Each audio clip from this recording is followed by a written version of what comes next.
Hi, ഞാൻ ലക്ഷ്മി കൃഷ്ണൻ, ഒരു skin care and hair care enthusiast ആണ്. ഇന്ന് നമ്മൾ സംസാരിക്കാമെന്ന് നമുക്ക് ഫാർമസിയിൽ പോയി വാങ്ങിക്കുന്ന ചില ക്രീമുകൾ. പക്ഷെ ഇത് ഫാർമസിയിൽ കിട്ടുന്നതാണ് നമ്മുടെ സ്കിന്ന് നന്നാവണം എന്നില്ല. അങ്ങനത്തെ കുറച്ച് ക്രീമുകൾ അല്ലെങ്കിൽ അതിന്റെ ഇൻഗ്രീഡിയൻസിനെ പറ്റിയിട്ടാണ് സംസാരിക്കുന്നത്. പക്ഷെ അതിന് മുന്നേ ഞാൻ ആദ്യമായിട്ടാണ് കാണുന്നതെങ്കിൽ ചാനൽ സബ്സ്ക്രൈബ് ചെയ്യുക. കണ്ടിട്ടും സബ്സ്ക്രൈബ് ചെയ്യാത്ത ആൾക്കാരെ സബ്സ്ക്രൈബ് ചെയ്യുന്നതിനെ പറ്റി ഒന്ന് ആലോചിക്കുക. നമുക്ക് വീഡിയോയിലോട്ട് കിടക്കാം. സ്കിൻലിറ്റ്, മെലാലിറ്റ്, അതല്ലെങ്കിൽ ഹൈക്കിൻ, ഇങ്ങനെയൊക്കെ പറയുന്ന കുറെ ക്രീംസുകൾ നമ്മൾ കേട്ടിട്ടുണ്ടായിരിക്കും. ഇതെല്ലാം ഹൈഡ്രോക്വിനോണിൻ അടങ്ങിയ ക്രീമുകളാണ്. ഇപ്പൊ നിങ്ങൾ ഒരു ദിവസം പെട്ടെന്ന് നിങ്ങൾക്ക് വിളിക്കണം എന്നുള്ള തോന്നൽ കാരണം നിങ്ങൾ ഒരു മെഡിക്കൽ സ്റ്റോറിൽ ചെന്നിട്ട്, കാരണം മെഡിക്കൽ സ്റ്റോർ ആണല്ലോ നമുക്ക് ഏറ്റവും വിശ്വാസമുള്ള സ്ഥലം, അവിടെ ചെന്നിട്ട് നമ്മളൊരു വെളുക്കാനുള്ള ഒരു ക്രീം ചേട്ടാ അല്ലെങ്കിൽ ചേച്ചി എന്ന് പറയുമ്പോൾ അവർ നിങ്ങൾക്ക് ഈ ഒരു ക്രീം എടുത്ത് നിങ്ങളെ കയ്യിൽ ഇപ്പൊ ആ ക്രീം ഉണ്ടെങ്കിൽ ഒന്ന് എടുത്ത് നോക്കി കഴിഞ്ഞു കഴിഞ്ഞാൽ ഇതിനകത്ത് ഒരു ഹൈഡ്രോക്വിനോൺ എന്ന് പറയുന്ന ഇൻഗ്രീഡിയന്റ് കാണും. ഇതാണ് നിങ്ങൾക്കുള്ള ആ കളർ ചേഞ്ചിന് ഹെൽപ്പ് ചെയ്ത സാധനം. ഇത് ഫാർമസിയിൽ കിട്ടുന്നു എന്നും പറഞ്ഞിട്ട് ഇത് ആക്ച്വലി സേഫ് ആണോ സ്കിന്നിൽ യൂസ് ചെയ്യാൻ? ആക്ച്വലി അല്ല. ഹൈഡ്രോക്വിനോൺ എന്ന് പറയുന്നത് നമ്മുടെ സ്കിന്നിന് പിഗ്മെന്റേഷൻ മാറ്റാനായിട്ട് വൈഡ് റേഞ്ചിൽ യൂസ് ചെയ്യുന്ന ഒരു ഇൻഗ്രീഡിയന്റ് തന്നെയാണ്. ഇത് മെലാസ്മ മാറ്റാനായിട്ട്, അതല്ലെങ്കിൽ പോസ്റ്റ് ഇൻഫ്ലമേറ്ററി ഹൈപ്പർ പിഗ്മെന്റേഷൻ, അതായത് നമ്മൾ വൂണ്ട് കാരണം മൂക്കുരു കാരണം വരുന്ന പാടുകൾ മാറ്റാനായിട്ട്, ഏജ് സ്പോട്ട് മാറാനായിട്ട്, പിന്നെ ചെറിയ ടൈപ്പിൽ നമുക്ക് ബേൺ മാർക്സ് ഒക്കെ ബ്രൗൺ കളറിലുണ്ടെങ്കിൽ അത് മാറ്റാനായിട്ട്, ഫ്രിക്കിൾസ് മാറ്റാനായിട്ടും ഒക്കെയാണ് നമ്മൾ നോർമലി ഹൈഡ്രോക്വിനോൺ എന്ന് പറയുന്ന ഇൻഗ്രീഡിയന്റ് യൂസ് ചെയ്യുന്നത്. ഇത് 4% വരെയാണ് നമ്മൾ സാധാരണ സ്കിൻ കെയർ യൂസ് ചെയ്യാറ്. 2%, 4% ആണ് നോർമലി യൂസ് ചെയ്യാറ്. ഇന്ത്യയിൽ ഇത് ഒരു തരത്തിൽ പോലും ഡോക്ടർ പ്രിസ്ക്രിപ്ഷൻ ഇല്ലാണ്ട് യൂസ് ചെയ്യാത്തൊരു ഇൻഗ്രീഡിയൻ്റ് ആണ്. ഇന്ത്യയിൽ എന്നല്ല, ലോകത്തെ ഒരു മോസ്റ്റ് ഓഫ് ദി കൺട്രികളിലും ഇത് ഡോക്ടർ പ്രിസ്ക്രിപ്ഷനിൽ മാത്രം യൂസ് ചെയ്യുന്ന ഒരു ഇൻഗ്രീഡിയൻ്റ് ആണ്.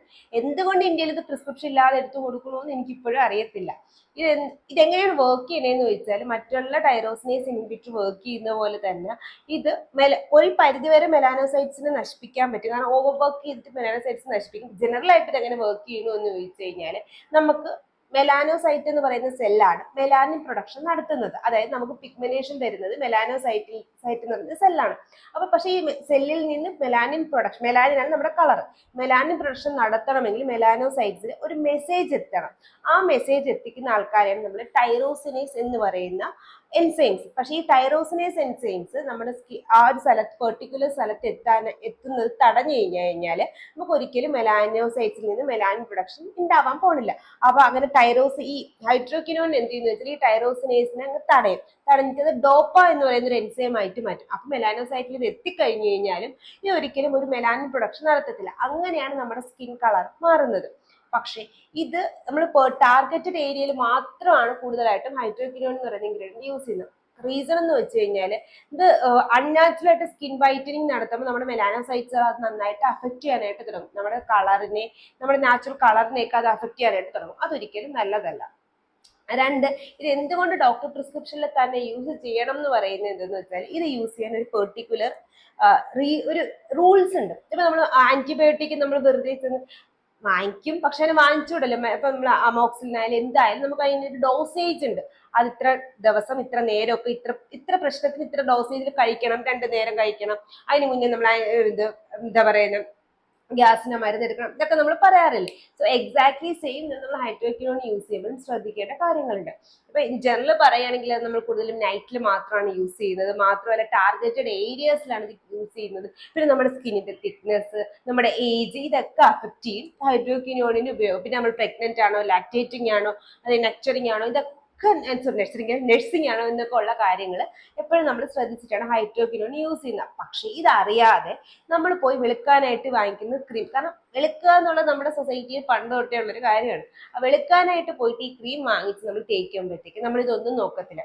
രാവിലെയും കുളിച്ചിട്ട് മുഖത്തിടും, വൈകിട്ട് വന്നിട്ട് കുളിച്ചിട്ട് മുഖത്തിടും. അത് പീ സൈസിൽ ഇടേണ്ട സാധനം നല്ല ക്വാണ്ടിറ്റിയിൽ എടുക്കും, കാരണം പെട്ടെന്ന് വെളുക്കണ്ടേ. അപ്പൊ നമ്മൾ പണ്ട് മറ്റേ രജനീകാന്തിന്റെ സിനിമയിൽ പുള്ളിക്കാരെ കഴിച്ചതുപോലെ വേണമെങ്കിൽ കുറച്ച് കഴിക്കാൻ പറ്റി നമ്മൾ അതും ചെയ്യും. അങ്ങനെ വരെ യൂസ് ചെയ്യുന്ന ആൾക്കാരെ എനിക്കറിയാം. റീസൺ എന്തെന്ന് വെച്ചാൽ, ഇത് നമ്മൾ ഓവർ യൂസ് ചെയ്യുമ്പോൾ, അതായത് ഒരു പെർട്ടിക്കുലർ പീരീഡിനെയൊക്കെ യൂസ് ചെയ്യുമ്പോൾ നമ്മുടെ സ്കിന്നിനനുസരിച്ച് ആ പെർട്ടിക്കുലർ പീരീഡ് ഡോക്ടറിനെ പറയാൻ പറ്റും. ഇൻഡിവിജ്വൽ ടു ഇൻഡിവിജ്വൽ ചിലപ്പോൾ ചേഞ്ച് ആവാൻ ചാൻസ് ഉണ്ട്. അപ്പൊ നമ്മളിത് ഓവർ യൂസ് ചെയ്യുകയാണോ നമുക്ക് അറിയാൻ പറ്റില്ല. അപ്പൊ നമ്മളിത് ഓവർ യൂസ് ചെയ്യുകയാണെന്നുണ്ടെങ്കിൽ ഒന്ന് നമ്മുടെ നാച്ചുറൽ കളർ പോവും, ഇങ്ങനെ വെളുക്കാൻ തുടങ്ങും. പക്ഷെ ഒരു പരിധി എത്തുമ്പോഴത്തേക്ക് ഈ വെളുക്കുന്നത് മാറിയിട്ട് ഇത് ഒരു ബ്ലൂയിഷ് ബ്ലാക്ക് അല്ലെങ്കിൽ ബ്രൗൺ ഡിസ്കളറേഷനിലോട്ട് പോകും. ഇതിന്റെ മേജർ സൈഡ് എഫക്റ്റ് ആണ്. രണ്ടാമത്തത്, ഇപ്പൊ നിങ്ങൾക്ക് ഒരുപാട് സ്കിൻ വൈറ്റനിങ് ക്രീംസ് പണ്ട് ഉപയോഗിച്ച ആൾക്കാർ ഇപ്പൊ കാണുമ്പോൾ അവരുടെ ഫേസ് നല്ല കറുത്തിട്ടിരിക്കും. അതിനുള്ള റീസൺ ഈ ഒരു പ്രശ്നമാണ്. രണ്ടാമത്, നമ്മുടെ സ്കിൻ ഡ്രൈ ആവാനും സ്കിൻ പീൽ ആവാനും തുടങ്ങും. മൂന്നാമത്, നമുക്കൊരു സ്കിൻ ബാരിയർ ഉണ്ട്. നമ്മൾ വീടിനെ നമ്മൾ പ്രൊട്ടക്ട് ചെയ്ത് മതിൽ കെട്ടുന്നത് പോലെ തന്നെ നമ്മുടെ സ്കിന്നിനെ പ്രൊട്ടക്ട് ചെയ്യാനായിട്ട് ഒരു പ്രൊട്ടക്റ്റീവ് ബാരിയർ ഉണ്ട്. അതിനാണ് നമ്മുടെ സ്കിൻ ബാരിയർ എന്ന് പറയുന്നത്. ഇത് നശിക്കാൻ തുടങ്ങും. നമ്മുടെ സ്കിന്നിൽ എക്സ്ട്രാ ഓർഡിനറി ഹെയർ ഗ്രോത്ത് ഉണ്ടാവും. സ്കിന്നിൽ ഫൈനായിട്ട് റെഡ് ലൈൻസ് വരാനായിട്ട് തുടങ്ങും. ഇത് റിവേഴ്സ് ചെയ്യാന്ന് പറഞ്ഞു കഴിഞ്ഞാൽ സ്കിൻ മറ്റ് ബ്ലൂഷ് ബ്ലാക്ക് കളറിലൊക്കെ എത്തിക്കഴിഞ്ഞാൽ പിന്നെ റിവേഴ്സ് ചെയ്യാൻ ഭയങ്കര ബുദ്ധിമുട്ടായിട്ടുള്ള കാര്യങ്ങളാണ്. അതല്ല ഈ ഞാൻ തുടക്കത്തിൽ പറഞ്ഞ കാര്യങ്ങളും സ്കിൻ സെൻസിറ്റീവ് ഒക്കെ ആയിട്ടുള്ള, അതായത് വെള്ളം തൊടുമ്പോൾ നീറ്റല്, പുറത്തിറങ്ങും വെയിലത്തിറങ്ങുമ്പോൾ നീറ്റല് ഒക്കെ അങ്ങനെയൊക്കെ വന്നിട്ടുണ്ടെങ്കിൽ നമ്മൾ പിന്നെ കുറെ കഷ്ടപ്പെട്ടിട്ടേ നമുക്ക് തിരിച്ചു കൊണ്ടുവരാൻ പറ്റും. അത് കഴിഞ്ഞാൽ നമ്മുടെ നാച്ചുറൽ കളർ വരാനായിട്ട് തിരിച്ചു കിട്ടാനും പറ്റത്തുള്ളൂ. മാത്രമല്ല പിന്നെ നമ്മുടെ മുഖത്ത് അൺനെസറി ആയിട്ട് പിമ്പിൾസ് വരും. പിമ്പിൾസ് വന്നാൽ ഡെഫിനറ്റ്ലി നമുക്ക് കളർ ലീവ് ചെയ്യും. അപ്പൊ ഇതെല്ലാം കൂടെ ആകുമ്പോഴത്തേക്ക് നമ്മൾ ഉദ്ദേശിച്ച ഒരു പ്രശ്നമില്ലാത്ത നോർമൽ സ്കിൻ ആയിരിക്കും. വെളുക്കാൻ വേണ്ടി മാത്രം തേച്ചത് കാരണം സൈഡ് എഫക്ട്സ്, വെളുക്കാൻ തേച്ചത് പാണ്ടായി എന്ന് പറയുന്ന ഒരു അവസ്ഥയിലോട്ട് എത്തും ഈ ഹൈഡ്രോക്വിനോൺ യൂസ് ചെയ്ത് കഴിഞ്ഞാൽ. ഇപ്പൊ ഈ ഹൈഡ്രോക്വിനോണിന് വേണ്ടിയിട്ടാണ് ഈ ഒരു പഴമൊഴി തന്നെ ഉണ്ടാക്കിയത്. അപ്പൊ അതുകൊണ്ടാണ് പറയുന്നത് ഹൈഡ്രോക്വിനോൺ എന്നുള്ള വേർഡ് നിങ്ങൾ യൂസ് ചെയ്യുന്ന പ്രിസ്ക്രിപ്ഷൻ ഇല്ലാത്ത മെഡിക്കൽ ഏതൊരു ക്രീമിനുണ്ടെങ്കിലും സ്റ്റോപ്പ് യൂസ്. പിന്നെ ഇത് നമ്മൾ എത്ര പ്രൊലോങ്ഡ് ആയാലും നമ്മൾ ബ്ലഡ് സ്ട്രീമിലോട്ട് ഓവറായിട്ട് കയറത്തില്ല. ബട്ട് സ്റ്റിൽ നമ്മൾ പ്രഗ്നന്റോ ലാക്ടേറ്റിങ്ങോ ഒക്കെ, അതായത് നഴ്സിംഗിന്റെ ഒക്കെ ടൈമിലാണ് യൂസ് ചെയ്യുന്നതെങ്കിൽ അത് ഡെഫിനറ്റ്ലി നമ്മളെ ബേബീസിനെ എഫക്ട് ചെയ്യും. ഇങ്ങനത്തെ സമയത്ത് അറിയാതെ പോലും ഇങ്ങനത്തെ ക്രീമുകൾ യൂസ് ചെയ്യാൻ പാടില്ല. അഥവാ യൂസ് ചെയ്യുന്നു എന്നുണ്ടെങ്കിൽ അത് സ്റ്റോപ്പ് ചെയ്യുന്നതാണ് ഏറ്റവും ബെസ്റ്റ്. രണ്ടാമത്തെ ഇൻഗ്രീഡിയന്റ് ഏതെന്ന് ചോദിച്ചു കഴിഞ്ഞാൽ ട്രെറ്റിനോയിൽ. ഹൈഡ്രോക്വിനോണിനേക്കാളും ഏറ്റവും കൂടുതൽ നമ്മൾ മിസ്ട്രീറ്റ് ചെയ്ത ഒരു ഇൻഗ്രീഡിയന്റ് ആണ് ട്രെറ്റിനോയിൽ. കാരണം നമുക്ക് 97% ആൾക്കാർക്ക് ഒരു പെർട്ടിക്കുലർ പീരീഡ് സമയത്ത് നമ്മുടെ മുഖത്ത് മോക്കുരു വരും. ആ മോക്കുരു മാറ്റാനായിട്ട് 97% ആൾക്കാരിൽ ഒരു 50% പേരെങ്കിലും ട്രെറ്റിനോയിൻ ഇപ്പൊ വാങ്ങിച്ച് യൂസ് ചെയ്യും. പ്രത്യേകിച്ച് ഇപ്പോഴത്തെ ഒരു ഇൻഫ്ലുവൻസിങ് മെത്തേഡ് കാരണം ട്രെറ്റിനോയിൻ നമ്മൾ വാങ്ങിച്ച് യൂസ് ചെയ്യും. ഇത് സത്യത്തിൽ സേഫ് ആണ് ഫേസിൽ യൂസ് ചെയ്യും, പ്രത്യേകിച്ചും ടീനേജേഴ്സിന്റെ ടൈമിൽ. ഹൈഡ്രോക്വിനോൺ പ്രിസ്ക്രിപ്ഷൻ ഇല്ലാണ്ട് തീരെ യൂസ് ചെയ്യാൻ പറ്റുന്നില്ല എന്ന് പറയുമ്പോൾ ട്രെറ്റിനോയിൻ നമുക്ക് വേറെ ഫോമുകൾ അവൈലബിൾ ആയിട്ടുണ്ട്. എങ്ങനെയാണെന്ന് ഞാൻ പറഞ്ഞുതരാം. ട്രെറ്റിനോയിൻ എന്ന് പറയുന്നത് വിറ്റാമിൻ എയുടെ അണ്ടർ വരുന്ന ഒരു സാധനമാണ്. ഇതിനകത്ത് ട്രെറ്റിനോയിൻ മാത്രമല്ല അഡാപ്ലീൻ ഉണ്ട്, റെറ്റിനോൾ എന്ന് പറയുന്ന സാധനമുണ്ട്. അതിനകത്ത് അഡാപ്ലീൻ ഒഴികെ റെറ്റിനോളിന്റെ ബാക്കി റെറ്റിനാൾഡിയേഡ് എന്നൊക്കെ പറയുന്ന സാധനം വിത്തൗട്ട് പ്രിസ്ക്രിപ്ഷനിൽ യൂസ് ചെയ്യുന്ന സാധനങ്ങളാണ്. പക്ഷേ ഈ ട്രെറ്റിനോയിൻ മാത്രം എന്തുകൊണ്ട് പ്രിസ്ക്രിപ്ഷൻ മെഡിക്കേഷൻ യൂസ് ചെയ്യുന്നു എന്ന് നമ്മൾ ചിന്തിച്ചു കഴിഞ്ഞാൽ തന്നെ അതിന്റെ ആൻസർ കിട്ടും. ഇത് ഏറ്റവും സ്ട്രോങ്ങസ്റ്റ് ഫോമാണ് വിറ്റാമിൻ എയുടെ. അപ്പൊ മാത്രമല്ല ഏറ്റവും എഫക്റ്റീവ് ഫോം ട്രെറ്റിനോയിൻ തന്നെയാണ് മോക്കുരു മാറാനായിട്ട്. അല്ലെങ്കിൽ നിങ്ങൾക്ക് എക്സ്ട്രീംലി ഓയിലി സ്കിൻ ആണെങ്കിൽ അതൊന്ന് മോക്കുരും ഓയിൽനെസ് വൈറ്റ് ഹെഡ്സും ബ്ലാക്ക് ഹെഡ്സും ഒക്കെ ഉണ്ടെങ്കിൽ അത് മാറ്റാനായിട്ട് ഒരു ടീനേജേഴ്സിന് പോലും ഡോക്ടർ പ്രിസ്ക്രിപ്ഷൻ തരുന്ന സാധനമാണ് ട്രെറ്റിനോയിൻ. പക്ഷെ നിങ്ങൾ ശ്രദ്ധിച്ചു കഴിഞ്ഞാൽ അറിയാം, ഇത് പ്രിസ്ക്രിപ്ഷനോടുകൂടി യൂസ് ചെയ്തിട്ടുള്ള ആൾക്കാർക്കാണെങ്കിൽ മനസ്സിലാവും. നമുക്ക് ഡോക്ടർ ഇത് മാക്സിമം 1 month അല്ലെങ്കിൽ 3 weeks ഒക്കെ പറയാറുള്ളൂ. അതിനുശേഷം നിങ്ങൾ എന്നെ ഒന്ന് കാണാനായിട്ട് പറയും. നോക്കൊരു കുറേ നമ്മൾ അങ്ങോട്ട് പോകാറില്ല, അത് വേറൊരു കാര്യം. അത് വല്ല പോയിട്ടുണ്ടെങ്കിൽ നിങ്ങളടുത്ത് പതുക്കെ അത് സ്റ്റോപ്പ് ചെയ്യാൻ ഡോക്ടർ പറയും. റീസൺ എന്തെന്ന് വെച്ച് കഴിഞ്ഞാൽ, ഒന്ന്, ട്രെറ്റിനോയിൻ എക്സസീവ് ആയിട്ട് സ്കിൻ ഇറിറ്റേഷൻ ഉണ്ടാക്കുന്ന സാധനമാണ്. കാരണം സ്കിൻ പീലാക്കും. ഓവർ യൂസ് ചെയ്ത് കഴിഞ്ഞാൽ നിങ്ങളുടെ സ്കിൻ പേപ്പർ കണക്കാവും. അങ്ങനെയൊന്നും അല്ല ഞാൻ പറയുന്നത്. ഇത് ഓവർ യൂസിനെക്കാളും ഇത് വരുന്നതെന്ന് വെച്ചാൽ സ്കിൻ ബാരിയർ ഡാമേജിലോട്ടാണ്. കാരണം ഇത് എക്സസീവ് ആയിട്ട് സ്കിൻ ഡ്രൈ ആക്കും ഈ ഒരു സാധനം. അതുകൊണ്ടാണ് ട്രെറ്റിനോയിൻ നമ്മൾ അല്ലാതെ യൂസ് ചെയ്യരുത് എന്ന് പറയുന്നത്. അപ്പോൾ ഇപ്പൊ നിങ്ങൾ ഓവറായിട്ട് യൂസ് ചെയ്ത് കഴിഞ്ഞാൽ നിങ്ങൾക്ക് ഒരു പരിധി വരെ കഴിയുമ്പോൾ നമ്മുടെ സ്കിൻ ഇങ്ങനെ ഷൈനിങ് ആയിട്ട് വരുന്ന കാണാം. കാരണം വിറ്റാമിൻ എ നല്ല എക്സ്ഫോളിയേറ്റിംഗ് ഏജന്റ് ആണ്. അപ്പൊ നമ്മളിത് മോർണിംഗും ഈവനിങ്ങും ഡിസൈഡ് എമൗണ്ടിൽ അല്ലാതെ റാൻഡം ആയിട്ട് യൂസ് ചെയ്യും. അതിന്റെ കൂടെ നിങ്ങൾ വിറ്റാമിൻ സി സെറം പോലെയുള്ള സാധനമൊക്കെ യൂസ് ചെയ്യും. നമ്മുടെ സ്കിൻ ബാരിയർ പെട്ടെന്ന് ഡാമേജ് ആവും. കാര്യം എന്തെന്ന് വെച്ചാൽ ഈ ട്രെറ്റിനോയിൻ നമ്മൾ മോർണിംഗ് നോർമലി നൈറ്റ് മാത്രം യൂസ് ചെയ്യുന്ന സാധനമാണ്. നമ്മളിപ്പോൾ 3 weeks അല്ലെങ്കിൽ 1 month യൂസ് ചെയ്യുന്നുള്ളെങ്കിൽ ഇത് നമ്മൾ വെറും ഒരു പീ സൈസ് എടുത്തിട്ടാണ് നമ്മുടെ ഫുൾ ഫേസിൽ അപ്ലൈ ചെയ്യുന്നത്. നമ്മളിപ്പം ഇത് പ്രിസ്ക്രിപ്ഷൻ ഇല്ലാതെ യൂസ് ചെയ്യുന്ന ആൾക്കാർക്ക് അറിയാം, നിങ്ങൾ പീ സൈസ് ഒന്നും ആയിരിക്കില്ല എടുക്കുന്നത്. രണ്ടാമത്, ഇത് അണ്ടർ ഐയുടെ ഏരിയ, നമ്മുടെ മൗത്തിന്റെ ഈ ഒരു കോർണേഴ്സ്, നോസിന്റെ കോർണേഴ്സ്, മൗത്തിന്റെ അറൗണ്ട് ഒന്നും നമ്മൾ അധികം പിഗ്മെന്റേഷൻ ഇല്ല എന്നുണ്ടെങ്കിൽ, പ്രത്യേകിച്ച് മൗത്തിന്റെ അറൗണ്ട് യൂസ് ചെയ്യും നമ്മൾ ഈ ലിപ്സിന്റെ 2 വെർമിലിയൻ കോർണേഴ്സ്, ഈ 2 കോർണേഴ്സ് ഒന്നും നമ്മൾ അതൊക്കെ ഇത് യൂസ് ചെയ്യാറില്ല. കാരണം അവിടെ പെട്ടെന്ന് ഡ്രൈനെസ് വരുന്നതുകൊണ്ട് തന്നെ. അപ്പൊ മാത്രമല്ല ഇത് യൂസ് ചെയ്യുമ്പോൾ ചിലപ്പോൾ ആൾക്കാർക്ക് ഡോക്ടർ പറയും നിങ്ങൾക്ക് ഒരു 1/2 മണിക്കൂർ ഇട്ടിട്ട് കഴുകി കളയാൻ പറയും.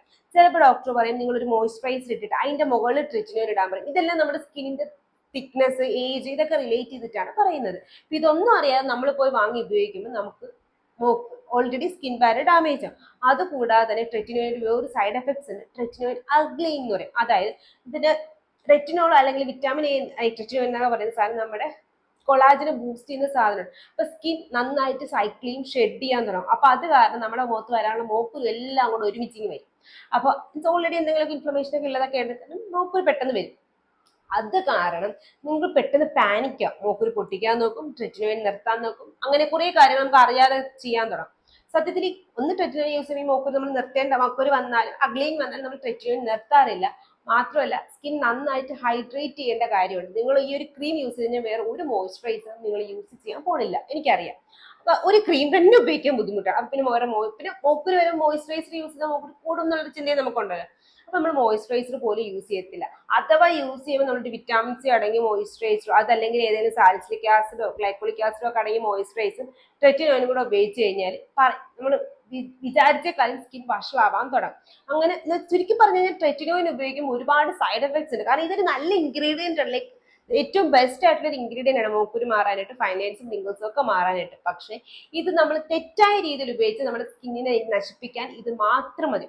ഇതൊരിക്കലും സ്കിന്നിൽ ഹൈപ്പർ പിഗ്മെന്റേഷൻ ലീവിയോ ഇല്ല. പക്ഷെ സ്കിൻ ബാരിയർ ഡാമേജ് ആവുമ്പോൾ സ്കിന്നിന് ഫീലിംഗ് വരുമ്പോൾ ഡെഫിനറ്റ്ലി വെയിലത്ത് നിങ്ങൾ സൺസ്ക്രീൻ ഇടാതെ ഇറങ്ങി ഹൈപ്പർ പിഗ്മെന്റേഷൻ വരും. രണ്ട്, ഈവൻ ദോ നിങ്ങൾ അങ്ങനെ ഇവിടെ നിന്നൊക്കെ കേട്ടിട്ട് കറക്റ്റ് ആയിട്ട് ആഴ്ചയിൽ ഒരിക്കൽ 2 ദിവസമൊക്കെ യൂസ് ചെയ്യുന്നുള്ളൂ, പി സൈസ് എമൗണ്ട് ഒക്കെ യൂസ് ചെയ്യുന്നുള്ളൂ, പക്ഷെ പ്രോപ്പറായിട്ട് ഹൈഡ്രേറ്റ് ചെയ്തില്ലെങ്കിൽ സൺസ്ക്രീൻ യൂസ് ചെയ്തില്ലെങ്കിൽ സംഭവം വേസ്റ്റ് ആണ്. അടുത്തത്, നിങ്ങളൊരു ടീനേജർ ആണ്, ഫ്രണ്ടിന് മോക്കുരി വന്ന് ഡോക്ടർ ഫ്രണ്ടിന് പിമ്പിൾസിന് വേണ്ടി ട്രെറ്റിനോയിൻ പ്രിസ്ക്രൈബ് ചെയ്ത് നിങ്ങൾ വാങ്ങിച്ച് യൂസ് ചെയ്തു. നിങ്ങൾക്ക് വന്ന മോക്കുരി ട്രെറ്റിനോയിൻ കൊണ്ടാണോ മാറേണ്ടത്, അതേ അത് ബാക്ടീരിയൽ ആയിട്ടുള്ള പിമ്പിൾസ് ആണോ എന്ന് അറിയാതെ നമ്മളത് യൂസ് ചെയ്ത് കഴിഞ്ഞാൽ പണി അവിടെ കിട്ടും. കാരണം നിങ്ങൾക്ക് ചിലപ്പോൾ ട്രെറ്റിനോയിന്റെ ആവശ്യം പോലും ഉണ്ടാവില്ല. ഒരാൾക്ക് ഓയിലി സ്കിൻ കാരണം വന്നതായിരിക്കും, നിങ്ങൾക്ക് ചിലപ്പോൾ ബാക്ടീരിയ ഇൻഫെക്ഷൻ കാരണം പോസിനകത്ത് ഒരുപാട് ബാക്ടീരിയ വന്നതാണ് വന്നതായിരിക്കും. 2 ഡിഫറെന്റ് കേസസ് ആണ് ഇത് രണ്ടും. അപ്പൊ അതൊക്കെ കൊണ്ട് തന്നെ ട്രെറ്റിനോയിൻ മോക്കുരുവിന് വേണ്ടി വിത്തൗട്ട് പ്രിസ്ക്രിപ്ഷൻ യൂസ് ചെയ്യാതിരിക്കാം. പ്രത്യേകിച്ച് മിഡ്-20s അണ്ടറിലുള്ള ആൾക്കാർ. മിഡ്-20s എബോ ആണ് എന്നുണ്ടെങ്കിൽ നമുക്ക് ഡെഫിനറ്റ്ലി ട്രെറ്റിനോയിന് പകരം റെറ്റിനോളോ അല്ലെങ്കിൽ അങ്ങനെ റെറ്റിനോൾ സിറംസോ ക്രീംസോ ഒക്കെ നമുക്ക് യൂസ് ചെയ്യാം, ഇഷ്യൂ ഒന്നുമില്ല. അതിനെപ്പറ്റി നമ്മൾ ഒരുപാട് സംസാരിച്ചാണ്. പക്ഷെ ഒരിക്കലും മാർക്കറ്റിൽ ചെന്നിട്ട് അല്ലെങ്കിൽ ഫാർമസിയിൽ ചെന്നിട്ട് ട്രെറ്റിനോയിൻ മോക്കുരു മാറാനായിട്ട് ഉപയോഗിക്കാനേ പാടില്ല. ആ മോക്കുരു മാറാനായിട്ട് ഒരു ഇൻഗ്രീഡിയന്റ് ഉണ്ട്, അത് ഞാൻ അടുത്ത ഇതിൽ പറയുമ്പോൾ നിങ്ങൾക്ക് അതിനെപ്പറ്റി ഞാൻ പറഞ്ഞുതരാം. പക്ഷെ അതല്ലാതെ ഒരിക്കലും ട്രെറ്റിനോയിൻ പ്രിസ്ക്രിപ്ഷൻ ഇല്ലാതെ പോയി വാങ്ങിക്കരുത്. പിന്നെ ഹൈഡ്രോക്വിനോയിൻ യൂസ് ചെയ്യുന്ന പോലെ തന്നെ ട്രെറ്റിനോയിൻ നമ്മൾ പ്രഗ്നൻസി, ലാക്ടേറ്റിംഗ് അതല്ലെങ്കിൽ നഴ്സിംഗ് ടൈമുകളിൽ ഉപയോഗിക്കാനേ പാടില്ല. അപ്പൊ തന്നെ നമുക്ക് അതിന്റെ ഒരു എന്താ പറയുക ഇന്റൻസിറ്റി, ഇപ്പൊ എല്ലാ ഈ സമയത്ത് യൂസ് ചെയ്യുന്ന ഇൻഗ്രീഡിയൻറ്റ് സേഫ് അല്ല, അങ്ങനെയല്ല ഞാൻ ഉദ്ദേശിക്കുന്നത്. ഇതൊക്കെ സേഫ് ആയിട്ടുള്ള ഇൻഗ്രീഡിയന്റ് ആണ്. പക്ഷെ നമ്മൾ വിറ്റാമിൻ എ ടാബ്ലറ്റ്സ് പോലും പ്രഗ്നൻസിയുടെ സമയത്ത് അധികം കഴിക്കാറില്ല. അപ്പൊ തന്നെ നമുക്ക് അത് അറിയാലോ. അതുകൊണ്ടാണ് ട്രെറ്റിനോയിൻ പ്രഗ്നൻസിയുടെ സമയത്ത് എടുക്കണ്ട എന്ന് പറയുന്നത്. ബട്ട് സ്റ്റിൽ അത് നമ്മൾ ഇങ്ങനെ കുറച്ച് സേഫ് സോണിൽ യൂസ് ചെയ്യുന്ന സാധനങ്ങൾ നമ്മൾ ഒരു പരിചയം ഇല്ലാണ്ട് റാൻഡം ആയിട്ട് പോയി പിക്ക് ചെയ്ത് യൂസ് ചെയ്യുമ്പോൾ അത് നമ്മുടെ സ്കിന്നിനെ നന്നായിട്ട് അഫക്റ്റ് ചെയ്യും. മോക്കുരു എന്നുള്ളതിനുപരി നമ്മുടെ സ്കിൻ ബാരിയർ ഡാമേജ് ആവാനുള്ള ചാൻസ് വളരെ കൂടുതലാണ്. പിന്നെ ട്രെറ്റിനോയിന് ഗ്ലീനിങ് കൂടെ വന്നു കഴിഞ്ഞാൽ ഓൾറെഡി മോക്കുരുവിന് വേണ്ടി യൂസ് ചെയ്ത ആൾക്കാർക്ക് എക്സസീവ് ആയിട്ട് മോക്കുരു വന്നു കഴിഞ്ഞാൽ നിങ്ങൾ വീണ്ടും പാനിക്കും, നിങ്ങൾ വേറെ എന്തെങ്കിലും സാധനങ്ങൾ ട്രൈ ചെയ്യാനും തുടങ്ങും. ചില ആൾക്കാർ ട്രെറ്റിനോയിൻ യൂസ് ചെയ്തിട്ട് അതിന്റെ കൂടെ ഹൈഡ്രോക്വിനോയിനും കൂടെ യൂസ് ചെയ്യും, അതല്ലെങ്കിൽ ഇത് രണ്ടും കൂടെ ഉള്ള ക്രീം ഒക്കെ വാങ്ങിച്ചിട്ട് ഉപയോഗിക്കുന്നതും കണ്ടിട്ടുണ്ട്. ദൈവത്തെ ഓർത്ത് സ്കിൻ ബാരിയർ ഡാമേജ് ആക്കരുത്. ഒന്ന് വെളുക്കാൻ വേണ്ടിയിട്ടോ മോക്കുരു മാറ്റാനോ ആയിട്ട് എക്സസീവ് ആയിട്ട് മോക്കുരു ഉണ്ടെങ്കിൽ ഡോക്ടറെ പോയി കാണുക. 1-2 മോക്കുരു വല്ലപ്പോഴും വരുന്ന ആൾക്കാരാണെങ്കിൽ നമുക്ക് സിമ്പിൾ സ്കിൻ കെയർ റുട്ടീൻ ഒക്കെ ചെയ്ത് കഴിഞ്ഞാൽ മാറും. ടീനേജേഴ്സിന്റെ ടൈമിൽ ഒരുപാട് മോക്കുരു വരുന്നെങ്കിൽ അത് ഡെഫിനറ്റ്ലി ഡെർമറ്റോളജിസ്റ്റിനെ പോയി കാണേണ്ടത് വളരെ ഇമ്പോർട്ടന്റ് ആയിട്ടുള്ള കാര്യമാണ്. അടുത്ത മിസ്യൂസ് ചെയ്യുന്ന ഒരു ഇൻഗ്രീഡിയന്റ് ആണ് ബെൻസോൾ പെറോക്സൈഡ്. ബെൻസോൾ പെറോക്സൈഡ് എന്ന് വെച്ചാൽ ആന്റിസെപ്റ്റിക് ആയിട്ടുള്ള ഒരു ക്രീമാണ് നമ്മുടെ മുഖത്ത് മോക്കുരു മാറാനായിട്ട് യൂസ് ചെയ്യുന്നത്. ഇതൊരു 2.5 to 5% വരെ നമുക്ക് വിത്തൗട്ട് പ്രിസ്ക്രിപ്ഷൻ യൂസ് ചെയ്യാം, ഇഷ്യൂസ് ഒന്നുമില്ല. പക്ഷെ പ്രശ്നം എന്തെന്ന് വെച്ചാൽ ഈ പറയുന്ന കാര്യങ്ങൾ എപ്പോഴും നമ്മൾ ടീനേജേഴ്സിനൊന്നും പറയുന്നതല്ല, ഇതൊക്കെ 20 എബോവ് ഉള്ള ആൾക്കാർക്ക് വേണ്ടി പറയുന്നതാണ്. നിങ്ങൾ ടീനേജ് ഒക്കെ ആണ്, നിങ്ങൾക്ക് മുഖത്ത് ഒരുപാട് മോക്കുരു ഉണ്ടെങ്കിൽ മസ്റ്റ് ആയിട്ട് ഒരു ഡെർമറ്റോളജിസ്റ്റിനെ പോയി കാണുക. നിങ്ങൾ ചിലപ്പോൾ ഗൂഗിൾ ചെയ്താൽ കാണും benzoyl peroxide 10% without prescription use ചെയ്യാൻ. ഡെഫിനറ്റ്ലി യൂസ് ചെയ്യാം. പക്ഷെ ഞാൻ എപ്പോഴും പറയുന്നത് സേഫ് സോണിൽ നിന്ന് നമ്മൾ സ്കിൻ കെയർ ചെയ്യണം. കാരണം സ്കിൻ കെയർ ചെയ്ത് സ്കിന്നെ കെയർ ചെയ്യാൻ വേണ്ടിയിട്ടാണ്. അപ്പൊ നമ്മൾ ഒരുപാട് ഇറിറ്റേറ്റിംഗ് ഫാക്ടേഴ്സ് യൂസ് ചെയ്യുമ്പോൾ സ്കിന്നെ അത് ബാധിക്കും. അതിന് കാരണം ഞാൻ ഒരു ലിറ്ററലി ഒരു 360 അല്ലെങ്കിൽ 180 ടേൺ എന്റെ സ്കില്ല് നടത്തിയിട്ടുള്ള ഒരാളാണ്. ഇപ്പോഴും ആ നടത്തിയതിന്റെ പാടുകൾ എന്റെ മുഖത്തെടുക്കും. നിങ്ങൾക്ക് ഈ വീഡിയോയിൽ ലൈറ്റ്സിലൊക്കെ നിങ്ങൾക്ക് അത് മനസ്സിലായില്ലെങ്കിലും ചില ഷോർട്സിലോ അല്ലെങ്കിൽ ചില ക്ലോസപ്പ് ഷോട്ടുകളിൽ നിങ്ങൾക്ക് കാണാൻ പറ്റും എന്റെ മുഖത്ത് ഒരുപാട് പാടുകളുള്ളത്. മോക്കുരു വന്ന് പൊട്ടിച്ചതും പരീക്ഷണങ്ങൾ നടത്തിയതിന്റെയും കാരണങ്ങളാണ്. അതുകൊണ്ടാണ് ഞാൻ ഇത് എടുത്തെടുത്ത് പറയുന്നത്. നമ്മൾ പരീക്ഷണം നടത്തുമ്പോഴത്തേക്ക് അതിൻ്റെതായിട്ടുള്ള സൈഡ് എഫക്ട്സ് നമ്മുടെ സ്കിന്നിൽ ഡെഫിനറ്റ്ലി വരും. പിന്നെ അത് റിവേഴ്സ് ചെയ്യാന്ന് വെച്ചാൽ കുറേ കഷ്ടപ്പാടാണ്. അപ്പൊ അത് വരാതിരിക്കാൻ വേണ്ടിയിട്ടാണ് ഞാൻ നേരത്തെ ആർക്കെങ്കിലും ഒരാളെങ്കിലും മനസ്സിലാക്കട്ടെ എന്ന് വിചാരിച്ചിട്ട് പറയുന്നത്. നമ്മൾ ഇങ്ങനെ വാങ്ങിക്കുമ്പോഴത്തേക്ക് നമുക്ക് പ്രത്യേകിച്ച് മോക്കുരുവിന്റെ കാര്യത്തിൽ ടീനേജേഴ്സിന്റെ ആൾക്കാർ യൂസ് ചെയ്യാം, ശ്രദ്ധിച്ച് തന്നെ യൂസ് ചെയ്യാം. ഞാൻ ടീനേജിന്റെ ടൈമിൽ എന്തായാലും ഇങ്ങനത്തെ ക്രീംസ് വാങ്ങിച്ച് യൂസ് ചെയ്തിട്ടില്ല. ഡോക്ടറിന്റെ അടുത്ത് പോയി കണ്ട് തന്നെയാണ് ട്രീറ്റ്മെന്റ് എടുത്തിട്ടുണ്ടായിരുന്നത്. അതുകൊണ്ട് അതിനുശേഷമാണ് ഞാൻ പരീക്ഷണങ്ങൾ തുടങ്ങി ചെറിയ ചെറിയ പണി കിട്ടി. പിന്നെ പണി കിട്ടിയതിന് ശേഷം അപ്പൊ തന്നെ ക്ലിക്കായി പിന്നെയാണ് നമ്മൾ ഇന്ത്യൻ മാർക്കറ്റിൽ സാധനങ്ങളൊക്കെ നമ്മൾ പ്രോപ്പറായിട്ട് സ്കിൻ കെയർ ചെയ്യാനും തുടങ്ങിയത്. എനിവേസ്, അപ്പൊ ഞാൻ ടീനേജിന്റെ കാര്യം പറയുമ്പോഴത്തേക്ക് ബെൻസോപെറോക്സൈഡ് ടീനേജേഴ്സായി മിസ്യൂസ് ചെയ്യുന്നത് എങ്ങനെയാണെന്ന് വെച്ചാൽ, ഞാൻ നേരത്തെ ട്രെറ്റിനോയിന്റെ കാര്യം പറഞ്ഞാണൊക്കെയാണ് ഡോക്ടർ ചിലപ്പോൾ ഇത് രണ്ടും കൂടെയൊക്കെ പ്രിസ്ക്രൈബ് ചെയ്യും. ബെൻസോപെറോക്സൈഡ് ട്രെറ്റിനോയിൽ മൂക്കുരു മാറാൻ ഏറ്റവും നല്ല സൊല്യൂഷൻ, ബെസ്റ്റ് കോമ്പിനേഷൻ ആണ് ഇത് രണ്ടും. പക്ഷെ അത് ഡോക്ടർ പ്രിസ്ക്രൈബ് ചെയ്യുമ്പോൾ മാത്രമാണ്. എന്താണെന്ന് വെച്ചാൽ ഇത് രണ്ടും, അല്ലെങ്കിൽ ബെൻസോപെറോക്സൈഡ് മാത്രം പറയുകയാണെങ്കിൽ ഇത് സ്കിൻ ഡ്രൈയിങ് ഏജന്റ് ആണ്. അപ്പൊ നമുക്ക് ചിലപ്പോൾ മുൻകൂർ വന്നിട്ടുണ്ടാവുക ആ ഒരു ഓയിൽനെസ് കാരണം ആണെങ്കിൽ പോലും ഈ ബെൻസോപെറോക്സൈഡ് ചിലപ്പോൾ നമ്മുടെ സ്കിന്നിൽ പറ്റണം എന്നില്ല. ചിലപ്പോൾ നമുക്ക് അപ്പൊ ക്ലിൻഡാമൈസിൻ എന്ന് പറയുന്ന ക്രീമൊക്കെ ആയിരിക്കും വേണ്ടത്. അത് ക്ലിയർ ജെല്ലായിരിക്കും. ചിലപ്പം ഫംഗൽ ആക്നെ ആയിരിക്കും നിങ്ങൾക്ക് ഉണ്ടാവുന്നത്, ബെൻസോപെറോക്സൈഡ് ആയിരിക്കില്ല അപ്പൊ നമുക്ക് വേണ്ടത്. നമുക്ക് പറയാൻ പറ്റില്ല എങ്ങനത്തെ മോക്കുരാണ് വന്നിട്ടുള്ളത്. അപ്പൊ നമ്മൾ ഒരു പ്രോബ്ലത്തിന് വേണ്ടി വേറൊരു പ്രോബ്ലം ക്രിയേറ്റ് ചെയ്യുന്ന കണക്കായിരിക്കും നിങ്ങൾ ബെൻസോപെറോക്സൈഡ്. ഒരു പ്രോബ്ലം മാറാനേ നമ്മൾ വേറൊരു പ്രോബ്ലം ഉണ്ടാക്കിയെന്ന കണക്കാണ് ബെൻസോപെറോക്സൈഡ് യൂസ് ചെയ്യുന്നത്. ടീനേജേഴ്സ് ആണ് ബെൻസോപെറോക്സൈഡ് ഏറ്റവും കൂടുതൽ മിസ്യൂസ് ചെയ്യാനായിട്ട് ചാൻസ് ഉള്ളത്. അതിന് എബോൾ ആൾക്കാർക്ക് ബെൻസോപെറോക്സൈഡ് യൂസ് ചെയ്യാം. കാരണം 20 ഏജിലൊക്കെ എബോൾ ആൾക്കാർ ബെൻസോപെറോക്സൈഡ് 5% ഒന്നും യൂസ് ചെയ്താൽ ഇഷ്യൂ ഒന്നുമില്ല വിത്തൗട്ട് പ്രിസ്ക്രിപ്ഷനിൽ. കാരണം വിത്തൗട്ട് പ്രിസ്ക്രിപ്ഷൻ കിട്ടുന്ന ക്രീം തന്നെയാണ്. നമുക്കിപ്പോൾ വന്നു തുടങ്ങിയിട്ടേ ഉള്ളൂങ്കിൽ ബെൻസോപെറോക്സൈഡ് ഫേസ് വാഷ് ഒക്കെ വിത്തൗട്ട് പ്രിസ്ക്രിപ്ഷൻ വന്നു തുടങ്ങിയിട്ടേ ഉള്ളൂങ്കിൽ വിത്തൗട്ട് പ്രിസ്ക്രിപ്ഷൻ യൂസ് ചെയ്യുന്ന കുഴപ്പമില്ല എന്നുള്ള സാധനങ്ങളിൽ ഒന്നാണ്. പക്ഷെ ടീനേജേഴ്സുകാർ ഇത് യൂസ് ചെയ്യുമ്പോഴത്തേക്ക് നിങ്ങൾക്ക് അറിയത്തില്ല, നിങ്ങൾക്ക് ചിലപ്പോൾ എങ്ങനത്തെ മോക്കുരു ആണ് എന്നുള്ളത്. അപ്പൊ നിങ്ങൾ ഇങ്ങനത്തെ ബെൻസോപെറോക്സൈഡ് ഫ്രണ്ട്സ് യൂസ് ചെയ്തു എന്ന് പറഞ്ഞ് യൂസ് ചെയ്യുമ്പോൾ ഉണ്ടാകുന്ന പ്രശ്നങ്ങൾ പ്രശ്നം എന്ന് വെച്ചാൽ ഒന്ന് നമ്മുടെ സ്കിൻ ഡ്രൈയിങ് ആവും. ചിലപ്പോൾ നിങ്ങൾക്ക് ഫംഗൽ ആക്നെ ആയിരിക്കും. നിങ്ങൾ ബെൻസോപെറോക്സൈഡ് യൂസ് ചെയ്ത് കഴിഞ്ഞാൽ സ്കിന്നിന് ആ ഡ്രൈയിങ്ങും പിന്നെ ഫംഗൽ ആക്നെ, ഇപ്പം ചിലപ്പോൾ ആ ഡ്രൈനെസ് കാരണം ഫംഗൽ ആക്നെ പോകും, പക്ഷെ കംപ്ലീറ്റ്ലി പോകാനായിട്ട് പോകുന്നില്ല. പിന്നെ ചിലപ്പോൾ നിങ്ങൾക്ക് ബെൻസോപെറോക്സൈഡിന്റെ ആവശ്യം പോലും ഇല്ലാത്ത നിങ്ങൾ ഒരു ആന്റിസെപ്റ്റിക് സാധനം മുഖത്തിടും, നിങ്ങൾ ചിലപ്പോൾ അതിന് റെസിസ്റ്റന്റ് ആവും. പിന്നെ ആവശ്യത്തിന് അത് ഉപയോഗിക്കാൻ പറ്റാണ്ട് പോകും. സോ അതുകൊണ്ട് തന്നെ ബെൻസോപെറോക്സൈഡ് അനാവശ്യമായിട്ട് നമ്മൾ യൂസ് ചെയ്ത്, മാത്രമല്ല ബെൻസോപെറോക്സൈഡ് ചെറിയ ബ്ലീച്ചിങ് ഫാക്ടറും കൂടെയുണ്ട്. അപ്പൊ അതുകൊണ്ട് തന്നെ നമുക്ക് അറിയാതെ നമ്മൾ യൂസ് ചെയ്യുമ്പോൾ ചിലപ്പോൾ സ്കിന്നിനെ അത് അഫക്ട് ചെയ്യാനുള്ള ചാൻസ് കൂടുതലാണ്. പിന്നെ ബെൻസോപെറോക്സൈഡ് മിസ്യൂസ് ചെയ്യേണ്ട വേറൊരു റീസൺ എന്ന് വെച്ചാൽ നിങ്ങൾ ട്രെറ്റിനോയിന്റെ കൂടെ ബെൻസോപെറോക്സൈഡ് ട്രെറ്റിനോട് ഒരുമിച്ച് ഉപയോഗിക്കും. അതല്ലെങ്കിൽ അഡാപ്റ്റീനും ട്രെറ്റിനോട് ഒരുമിച്ച് ഉപയോഗിച്ച് കഴിഞ്ഞാലും സ്കിൻ പെട്ടെന്ന് ഡ്രൈ ആവും, സ്കിൻ ബാരിയർ ഡാമേജ് ആവും. സ്കിൻ ബാരിയർ ഡാമേജ് ആയാൽ നമ്മുടെ മൂക്കിന് എക്സസീവ് ആവും.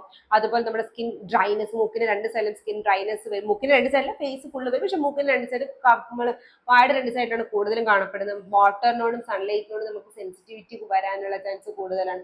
പച്ചവെള്ളം പോലും മുഖത്ത് തൊടാൻ പറ്റാത്ത റീസൺ ഇത്. പിന്നെ മാത്രമല്ല നിങ്ങളൊരു ബ്രൈറ്റ്നസിന് വേണ്ടി ബെൻസോപെറോക്സൈഡും വിറ്റാമിൻ സിയും കൂടെ യൂസ് ചെയ്യണമെങ്കിൽ വിറ്റാമിൻ സി ഉപയോഗിക്കാനും പറ്റത്തില്ല. ബെൻസോപെറോക്സൈഡ് ഉപയോഗിച്ച് വേസ്റ്റ് ആക്കാൻ സ്കിൻ ഡ്രൈ ആവുമല്ലോ. അതുപോലെ തന്നെ നിങ്ങൾ പ്രോപ്പറായിട്ട് മോയിസ്ചറൈസർ ചെയ്യാത്ത സിറ്റുവേഷൻ വരും. ഇതൊക്കെ ഉണ്ടാവും. അതിന്റെ കൂടെ നിങ്ങൾക്ക് മൂക്കുരുണ്ടാവുന്ന റീസൺ കൂടെ വരികയും ചെയ്യും. കാരണം ഫംഗൽ ആക്നെ ആണെങ്കിൽ നമ്മൾ എന്ത് ചെയ്യും? അപ്പൊ അതുകൊണ്ടാണ് പറയുന്നത് ടീനേജേഴ്സ് ആൾക്കാർ ഒരിക്കലും ബെൻസോപെറോക്സൈഡ് മിസ്യൂസ് ചെയ്യാതിരിക്കുന്നതാണ് ഏറ്റവും നല്ലത്. അഡൽട്സിലോട്ട് വരുമ്പോഴത്തേക്ക് നിങ്ങൾക്ക് ബെൻസോപെറോക്സൈഡ് യൂസ് ചെയ്യാം, ഇഷ്യൂ ഇല്ല. പക്ഷേ യൂസ് ചെയ്യുന്ന കുറച്ച് കാര്യങ്ങളും കൂടെ ശ്രദ്ധിച്ചു കഴിഞ്ഞാൽ മതി. ഒന്ന്, ഇത് നമുക്ക് 2 നേരം യൂസ് ചെയ്യാം, പക്ഷെ പീ സൈസ്ഡ് എമൗണ്ടേ യൂസ് ചെയ്യാൻ പാടുള്ളൂ. ഇത് യൂസ് ചെയ്യുമ്പോൾ കൂടെ vitamin C serum, salicylic acid serum, glycolic acid serum, lactic acid serum, retinol serum use ചെയ്യാനായിട്ട് പാടില്ല. അഥവാ നിങ്ങൾക്ക് മൂക്കുരു മാറാനായിട്ട് ഫൈനലൈസർ റിംഗിൾസിന് വേണ്ടിയിട്ട് നിങ്ങൾ ഈ പറയുന്ന ഏതെങ്കിലും സാധനങ്ങൾ ആന്റി ഏജിങ് എക്സ്പൾഷൻ ഏതെങ്കിലുമൊക്കെ യൂസ് ചെയ്യുന്നുണ്ടെങ്കിൽ ബെൻസോപെറോക്സൈഡ് മോർണിംഗ് ആക്കാം, ഈ സാധനം നൈറ്റ് ആക്കാനായിട്ട് ശ്രദ്ധിക്കുക. പിന്നെ ഇതൊരു പ്രൊലോങ്ഡ് സമയത്ത്, അതായത് 2-3 മാസം കണ്ടിന്യൂസ് യൂസ് ചെയ്യാൻ നിൽക്കേണ്ട, ഒരു 3 ആഴ്ചയിൽ വേഗം നിർത്തേണ്ടതാണ് ഏറ്റവും ഇമ്പോർട്ടൻ്റ് ആയിട്ടുള്ള കാര്യം. ബാക്ക് ആക്നെ മാറാനൊക്കെ ബെൻസോപെറോക്സൈഡ് ബോഡി വാഷസും ഇല്ല ഫേസ് വാഷ്, ബോഡി സോപ്പുകളൊക്കെ നമുക്ക് അവൈലബിൾ ആയിട്ടുണ്ട്. അത് ഏതെങ്കിലും ഒന്ന് ട്രൈ ചെയ്ത് നോക്കാം. അഥവാ നിങ്ങൾ ഇതുവരെ ബെൻസോപെറോക്സൈഡ് യൂസ് ചെയ്തില്ല എന്നുണ്ടെങ്കിൽ ആദ്യമായിട്ടാണ് യൂസ് ചെയ്യുമെങ്കിൽ നിങ്ങൾക്ക് ബി ബോഡി വൈസിന് benzoyl peroxide face wash 2.5% face wash available ആണ്. അതിൽ നമുക്ക് സ്റ്റാർട്ട് ചെയ്യാം. അതൊക്കെയാണ് ഏറ്റവും ബെസ്റ്റ്. അതല്ലാണ്ട് ആദ്യമേ കയറി ചെന്ന് 5% 10% ഒന്നും വാങ്ങിച്ച് മുഖത്ത് തേക്കാനായിട്ട് പോകരുത്. അടാറ് പണി കിട്ടും. അതുകൊണ്ടാണ് ഞാൻ എടുത്ത് പറയുന്നത് കേട്ടോ. അപ്പൊ അതൊന്ന് ശ്രദ്ധിക്കുക. അത് അല്ലാണ്ട് മറ്റു രണ്ടും വെച്ച് നോക്കുമ്പോൾ ബെൻസോപെറോക്സൈഡ് അത്ര തീവ്രമായി മിസ്യൂസ് ചെയ്യപ്പെട്ടതോ അല്ലെങ്കിൽ തീവ്രമായിട്ട് പ്രശ്നമുള്ള കാരണോ അല്ല. പക്ഷെ പറഞ്ഞപ്പോൾ ബെൻസോപെറോക്സൈഡ് പറയണം എന്നുള്ളതുകൊണ്ടാണ് ഞാൻ അത് എടുത്ത് പറഞ്ഞത്. അപ്പൊ ഇന്നത്തെ വീഡിയോ നമ്മൾ മെയിൻലി ഫാർമസിയിൽ വാങ്ങിക്കുന്ന കുറച്ച് ക്രീമുകളെ പറ്റിയിട്ട്, അല്ലെ ക്രീമുകളെ പറ്റില്ല, അതിന്റെ ഇൻഗ്രീഡിയൻസിനെ പറ്റിയിട്ടാണ് പറഞ്ഞത്. ഞാൻ ലാസ്റ്റ് പറഞ്ഞ ക്രീമുകൾ നമ്മൾ അല്ലാണ്ട് തന്നെ പ്രിസ്ക്രിപ്ഷൻ ഇല്ലാതെ വാങ്ങിക്കുന്ന പ്രൊഡക്റ്റുകൾ ആയതുകൊണ്ടാണ് ഞാൻ അത് വാങ്ങിച്ചാൽ കുഴപ്പമില്ല എന്ന് പറയുന്നത്. പക്ഷേ സ്റ്റിൽ ഫാർമസി നമ്മളൊരു ക്രീം വാങ്ങിക്കുമ്പോൾ സൂക്ഷിച്ച് തന്നെ വാങ്ങിക്കാനായിട്ട് ശ്രദ്ധിക്കുക. കാരണം അതിനകത്തുള്ള ഇൻഗ്രീഡിയൻസ് എപ്പോഴും പ്രിസ്ക്രിപ്ഷൻ ഇൻഗ്രീഡിയൻസ് അതിനകത്ത് ഉണ്ടാവും. അപ്പൊ അതൊന്ന് ശ്രദ്ധിക്കുന്നത് വളരെ ഇമ്പോർട്ടൻ്റ് ആണ്. അപ്പോൾ പ്രിസ്ക്രിപ്ഷൻ ഇൻഗ്രീഡിയൻ്റ് ആണോ അല്ലയോ ഒന്ന് കൺഫ്യൂഷൻ ഉണ്ടെങ്കിൽ വാങ്ങിക്കാതിരിക്കുന്നതാണ് നല്ലത്. ഇൻഗ്രീഡിയൻ്റ് ഏത് നോക്കുക, സ്കിൻ കെയർ ബ്രാൻഡുകളുടെ ഏത് ഓതറൈസ്ഡ് ആയിട്ടുള്ള നല്ല മിനിമലിസ്റ്റ് ഡെർമോക്കോം, നമുക്ക് ഒരുപാട് ബ്രാൻഡുകൾ ഉണ്ടല്ലോ, അവരുടെ ഡീകൺസ്ട്രക്ട് അവരിലേക്ക് ഒന്ന് നോക്കുക. അവരിൽ ഏതെങ്കിലും ഉണ്ടെങ്കിൽ അത് വാങ്ങിച്ച് ഉപയോഗിച്ച ഒരു ഇഷ്യൂ ഒന്നുമില്ല. അതൊന്ന് ശ്രദ്ധിച്ചാൽ. കാരണം ഇതെല്ലാം ഓതറൈസ്ഡ് ആയിട്ടുള്ള സ്കിൻ കെയർ ബ്രാൻഡാണ്, പ്രിസ്ക്രിപ്ഷൻ ഇല്ലാണ്ട് യൂസ് ചെയ്യാനും പറ്റുന്നതാണ്. അതുകൊണ്ടാണ് ഞാൻ എടുത്തു പറഞ്ഞത്. അപ്പൊ ഇന്ന് നമ്മൾ മെയിനായിട്ട് സംസാരിച്ചത് ഫാർമസി സ്കിൻ കെയറിനെ പറ്റിയിട്ടായിരുന്നു. വീഡിയോ ഇഷ്ടപ്പെട്ട ചാനൽ ലൈക്ക് ചെയ്യുക, ഷെയർ ചെയ്യുക, സബ്സ്ക്രൈബ് ചെയ്യുക. ഇങ്ങനെ പ്രോഡക്ട്സ് ഏതെങ്കിലും യൂസ് ചെയ്യുന്നു നിങ്ങൾക്ക് തോന്നുന്നു കസിൻസോ ഫ്രണ്ട്സോ ആരെങ്കിലും ഉണ്ടെങ്കിൽ മസ്റ്റായിട്ട് ഷെയർ ചെയ്യാൻ മറക്കണ്ട. ഇതുപോലത്തെ skin care and hair care video ആയിട്ട് എല്ലാ ട്യൂസ്ഡേയും തേഴ്സ്ഡേയും സൺഡേസിലാണ് വരുന്നത്. അടുത്ത സൺഡേ ആയിട്ട് പുതിയ വീഡിയോ ആയിട്ട് വരുന്നത്. It's Lakshmi signing.